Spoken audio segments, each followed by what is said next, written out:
also Canada, updated things with tags and vocabularies that make sense for Health Canada.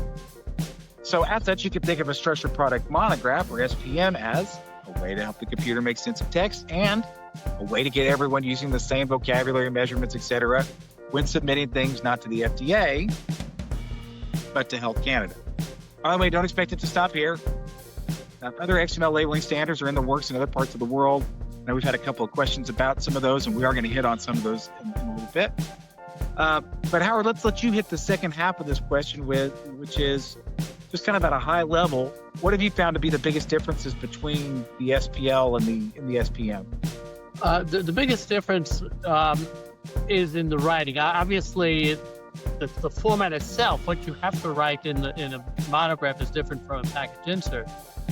But it gets back to what I said before. The FDA is not enforcing the controlled vocabulary in the text that you write up in the package insert or the drug facts.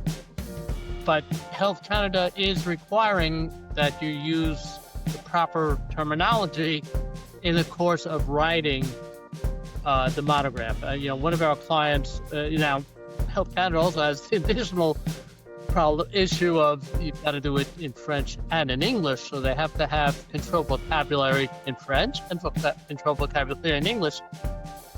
And if they're behind, at least in our client's mind, they're behind in translating the terms into French, so that they are catching up. They're doing a very good job of catching up on that, but there are still some holes in the French term. So when you're writing up your monograph and when you have to use the controlled vocabulary, you're sort of stuck because you don't have the right term yet. You have to negotiate with Health Canada until they have the right term in place before you can have a final submission. But it works. Basically, works the same way. You submit the XML.